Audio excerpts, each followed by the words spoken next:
Hi friends, good morning.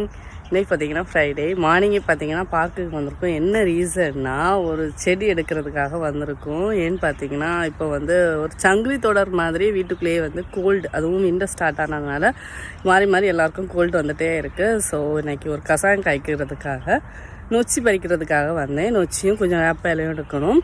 ஊர்லேருந்து பார்த்தீங்கன்னா மாமி வந்து கற்பூரவல்லி இலை, வெத்தலை, தூதுவளை இதெல்லாம் கொடுத்துருக்காங்க. ஸோ வந்து அதை வச்சு தான் எனக்கு ஒரு கஷாயம் ரெடி பண்ணுறேன். அது எப்படி பண்ணுறேன்னு சொல்லிட்டு உங்களுக்கு காமிக்கிறேன். இது பார்த்திங்கன்னா நொச்சி தான், கொஞ்சமாக போதும். ஒரு 2 டேஸ்க்கு வைக்கிற மாதிரி கொஞ்சம் இலை எடுத்துக்க போகிறேன். சுற்றி சுற்றி வேப்ப மரம் நிற்குது. ஒரு வேப்பாலம் ஒரு கொத்து தான் எடுக்கணும். ஒன்றுமே கை கட்டுற மாதிரியே இல்லை, நிறைய நிற்கிது. பார்ப்போம், ட்ரை பண்ணுறேன் கிடைக்குமா. இங்கே வேப்பால கீழேயே நிறைய கிடக்கு. இல்லை ஒரு 2 கொத்து எடுத்துக்கலாம்.